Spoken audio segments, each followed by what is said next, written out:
But yeah, I think that, again, like I said, that's just one of many examples of where we can get the money lining. And I think statistics show that this hasn't been efficient. And actually, the amount that was given towards a private test and trace could have easily been put towards the workforce recovery for the NHS. Dr. Sugarroy, junior doctor, talking to us from Leicester. Emily Huntingford, ITU nurse from East London. I'm going to say thank you to you both, but also just thank you for the work you're doing and thank you for looking after us. Thank you and take care. Let's see, time now is 8:24. So more than 1 million British tourists a year visited Cyprus before the pandemic struck. And now the Cypriot tourism minister says holidaymakers who have had 2 doses of coronavirus vaccine will be allowed back into the country for holiday from the 1st of May. Let's find out a little bit more about how this might work. The Independent's travel editor, Simon Calder, is the man to explain. Morning to you, Simon. So there really is 2 sides to this coin, isn't there? It's about what we might be allowed to do here, and then the other part is what Cyprus is saying they're prepared to accept by way of those people coming in. Absolutely. And let me make it completely clear that it is illegal to go on holiday within and beyond the UK. And the government says you're not going to be going anywhere abroad for a holiday until at least the 17th of May. And we're not making any certainty about that particular date.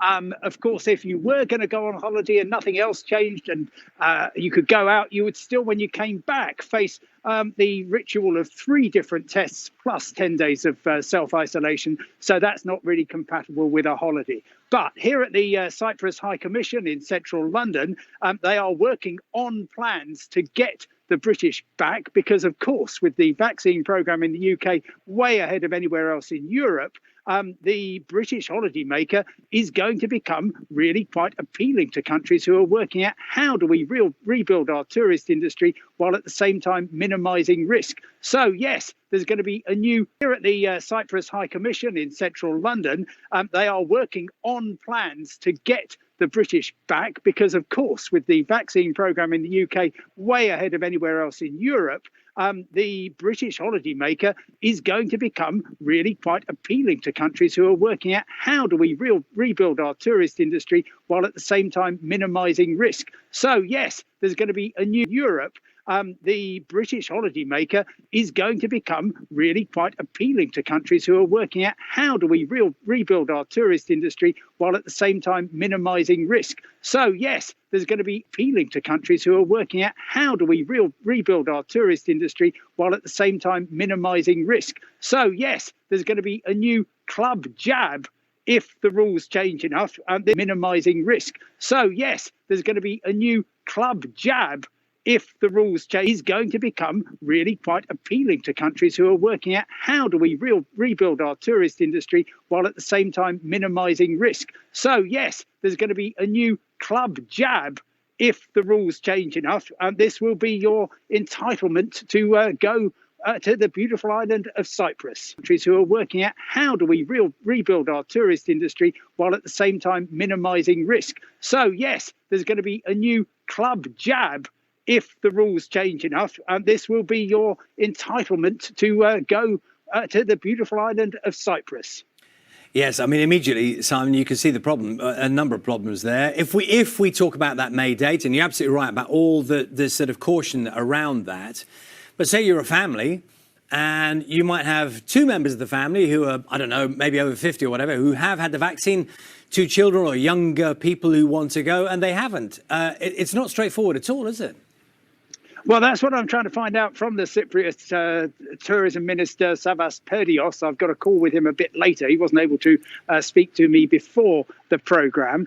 However, I think that there will be a way found. At the moment, Cyprus has an extremely arduous set of restrictions for people coming from the UK, including 2 tests and 10 days of quarantine. I think what they will do, because under 12s appear to be have a get out of jail free card on that. So under 12s will probably be given a free pass. Teenagers, I think they will probably have what they did for Cyprus last year, which is a test before you fly to the island if you haven't had both jabs. And many people, tens of thousands of Brits, actually took advantage of that last year. It was a bit of a pain because it cost about 150 quid and you had to have it done 3 days before your departure. It may well be that Cyprus, as well as other countries, will say, yeah, we'd like you to have a test before departure, but tell you what, you can have a quick one at the airport as sort of part of the check-in process, rather than having to organise an expensive and onerous PCR test.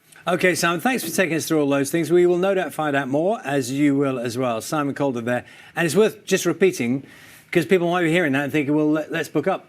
Right now, the rules are the rules. You cannot go on holiday. Those are the rules. Yeah, and until at least the 17th of May. And all of that, of course, subject to change depending on the data and the evidence that is presented to the government. It's coming up to 8:30. Find out what's happening in terms of news, travel, weather, wherever you are in the UK. We'll see you in a few minutes.